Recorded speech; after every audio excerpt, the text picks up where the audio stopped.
در قسمت سوم درس صفت الحکم الله سبحانه و تعالی ما شما فهمیدیم که الحکم یعنی ذات با عظمتی که او این صفت داره. پس الله سبحانه و تعالی الحکم یعنی فیصله کننده و قضاوت کننده هست.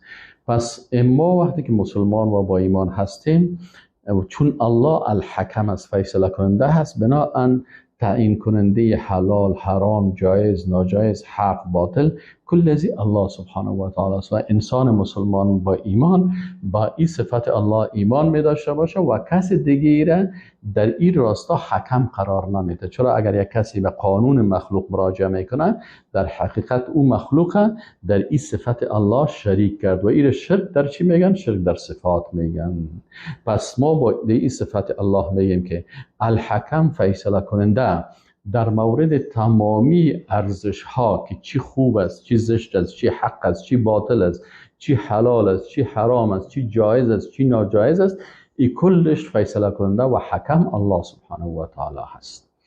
او ذات الحکیم است و الحکم است. بنابراین ما مسلمان ها به این اساس فیصله های دیگری را که میگه که مثلا این حقوق بشر است و هی حقوق انسان است و هی حقوق زن است و هی حقوق طفل است، یا را قبول نمیکنیم. چرا؟ چون فیصله از اونا ناقص است و الحکم ذاتی هست که با عظمت و قدرت خود و با عدالت خود تمام از چیزها را تعیین کرده و این به نفع کلگی است. چون الله سبحانه و تعالی مرد هم مخلوقش است، زن هم مخلوقش است، بنابراین جانبداری هیچ کسی را نمیکنه. بر از کل مخلوقات خود اما عدالت خود مراعات میکنه و از این خاطر تمام آنچه که هست به نفع خانم ها و نفع آقایان هست.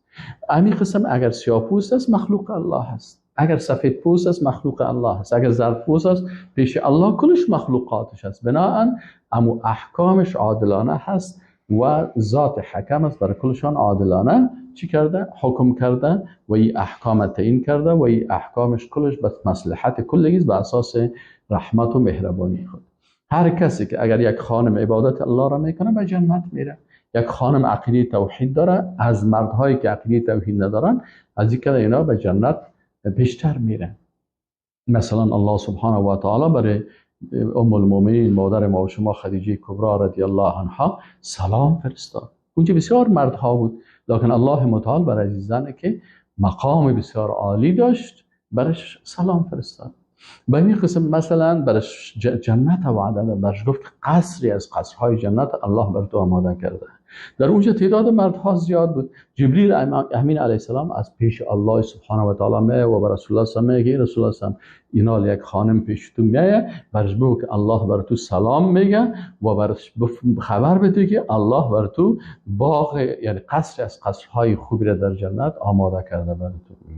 و امی قسم مثلا بیبی مریم، امی قسم خانم فرعون، اینا چرا؟ به خاطر از اینکه کلش بنده های الله هست. پس پیش الله مذکر، مؤنث، سیاه‌پوست، سفیدپوست، زردپوست، افریقایی، امریکایی، اروپایی، آسیایی، انتریکتایی و از استرالیایی، اینا اگر در انتارکتیکا هم کس زندگی بکنه یا در امریکا زندگی بکنه، در اون کلش پیش الله مخلوقات الله هستند. پس الله سبحانه و تعالی همون الحکم است که حکمش عادلانه هست. و امی قسم الله سبحانه و تعالی فیصله عادلانه هم در دنیا و هم در آخرت میکنه.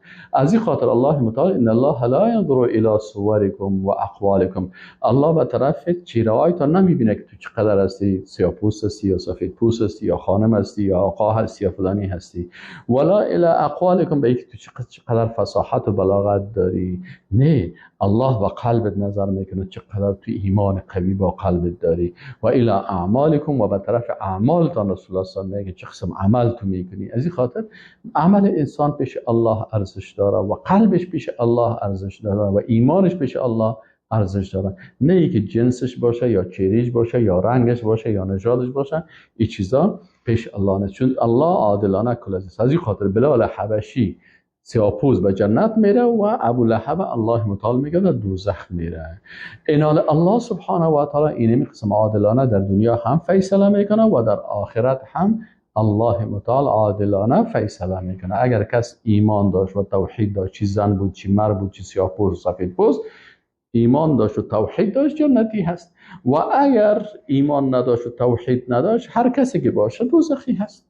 این حال اینجا پیش الله ایمان، توحید و یقین و اعمال صالحه و تقوا و اینا ارزش داره و از این خاطر الله الحکم است و در روز قیامت فیصله میکنه. پس اگر ما میخواهیم که جنت الله را حاصل بکنیم و از عذابای الله نجات پیدا بکنیم، پشت قواره و جنس و ای که من مرد هستم یا زن هستم یا مثلا سیاه هستم یا سفید هستم، پشت از این چیزا نگردیم، بلکه عقیده خود جور بکنیم، توحید خود جور بکنیم و اعمال صالحه بکنیم و تقوا بکنیم و به این شکل ما و شما باز به صفت حکم الله سبحانه و تعالی بسیار عالی زندگی کردیم و ان شاء الله تعالی در روز آخرت الله متعال برای ما و شما جنت فردوس نصیب میکنه و از الله میخوایم که برای ما و شما همه ما نصیب بکنه. و السلام علیکم و رحمت الله و برکاته.